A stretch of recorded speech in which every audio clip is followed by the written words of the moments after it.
Well, let's talk. Well, maybe perhaps it will also help answer the question if we talk through some of the chapters and what you think they help us to explore, because that can also help us to think about, the lessons that maybe can and should be learned from what's happened, and feed into the place where public discourse is at around the pandemic. So, what are some of your favourite chapters of the book, and how do they help us to think about these questions?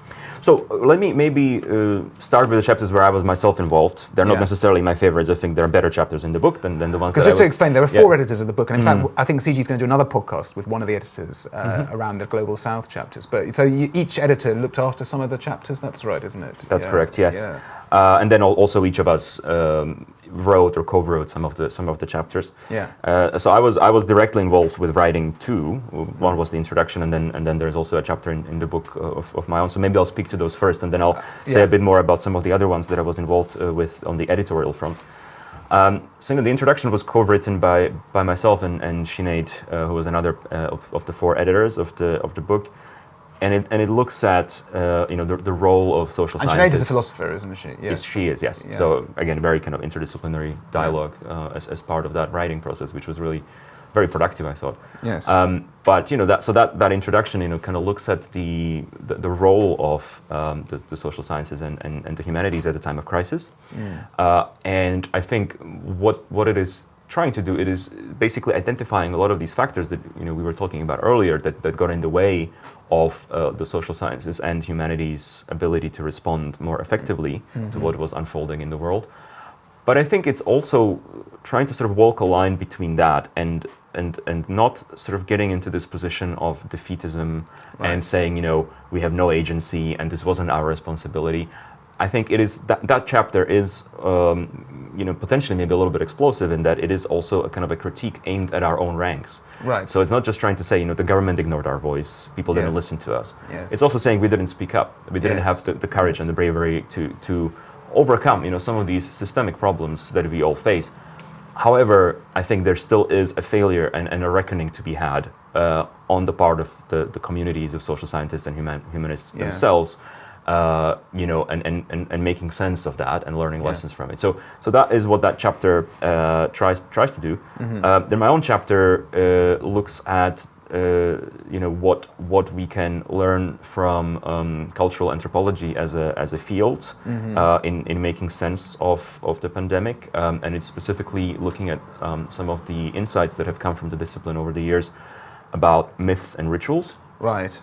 So it's talking about this idea of the myth of the caring society, which I think was very much at the root of the... Which I think you wrote a piece for CG, for Cultural Global, didn't you? Yes. I did, I did a short piece. So this is a sort of expanded version of that and a kind of more academic version of it that sort of enters into a dialogue with some of the sort of giants of anthropology, Bronislaw Malinowski, Clifford Geertz, some of the sort of big theorists of anthropology, and using their insights to basically argue that we have this myth of a caring society, which you can trace it back in history.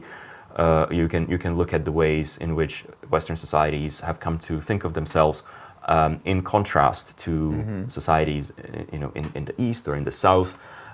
This idea of us being civilized and them being uncivilized, quote unquote.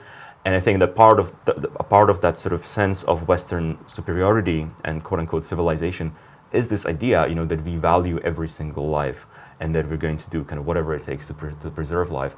But then the chapter looks at the kind of empirical data around, how much does that really happen? And it looks at the statistics around preventable deaths in non-pandemic times or non-emergency times. Yes. And sort of really tries to just remind people that this myth is not true. We are not a society that is trying to save every single individual at all costs. We are a society that makes all kinds of complicated calculations around death, right? Yeah. I mean, the quality adjusted life year, which is baked it, or has until now been baked into public policy decisions around health at a basic level. I mean, even something as simple as a speed limit, right? By increasing the speed limit, that there will be more casualties and that you are quote unquote sacrificing people. And you're doing so in the name of economic progress, economic growth, because Yeah. faster transportation means more growth. So I think these kinds of trade-offs and these decisions are made all the time, and yet I think in the pandemic times, we were presented with a sort of very kind of extreme version of this narrative, which was basically saying, we have to do whatever it takes. Was it that, or was it I suppose you could say, in normal times, that actually the complexity of these questions is kind of accepted through concepts like the quality adjusted life year, which actually basically admits, yes, there is a kind of a trade-off, and we have to admit that. And that kind of baked in element of complexity was kind of just thrown out of the water to, it's saving lives or it's saving the economy, and which doesn't make any sense into social scientific terms at all. Yeah, so this kind of binaristic sort of black and white thinking. Yeah, so ultimately, what the chapter ends up arguing is that the myth, this particular myth, became really sort of fetishized through the pandemic and through the kind of rituals. So it talks about the idea of rituals of care. Yes. And and those rituals and that kind of fetishization has, I think, made the link between the myth and policy, particularly sort of tricky to navigate. It's introduced a lot of blind spots. I argue in the chapter that a myth-free policy is an oxymoron. Policy is tied to identity, it's tied to culture. Yeah. We enact who we are through our policies. So there is no such thing as neutral or purely evidence-driven policies. But there are more or less rational ways of engaging with these myths, and I think at the very least recognizing that we have this kind of a myth in our society, that this is sort of core to who we are, allows us to identify some of those blind spots. But you see, you make a really important point there, Peter, which is, that, as you say, the idea of a purely evidence-driven policy is itself a myth, and yet that we were presented with that myth. That was what the media presented citizens with, was the idea that we're looking at the data, and the data tells us that we have to do this. And also, one thing I'd like to ask about is, what about the role of social sciences when it comes to critiquing that view of data? Because any social scientist knows it's sociology 101, that data is contextual and is political. The categories we use to analyze it, the way it's measured, all of these things are not objective. And yet there was this myth created that somehow this was the science and it was an objective way to proceed. What do you put that disjunction down to? And again, coming back to the question of the lack of critique from within these disciplines. So we do talk in the book about this idea of scientism, the idea that there is a singular science and a singular interpretation of data, and the sort of overconfidence. And I suppose this is another link with my other academic work. I mean, I do a fair amount of work on environmental issues, and I think the idea that we as human beings, we can grasp the reality around us, and we can predict all of the kind of collateral damage and all of the different ways in which the decisions that we make are going to lead to different kinds of outcomes. Our ability to forecast the future. When we look at this sort of environmental debate and environmental degradation, by which I don't just mean climate change, I mean extractivism. I mean all kinds of ways of degrading the environment. It's a story of one instance after another of just that, of the kind of overconfidence of human beings in science, scientism, thinking that the current state of knowledge, and within that current state of knowledge, one particular view is, what could be considered the definitive objective truth.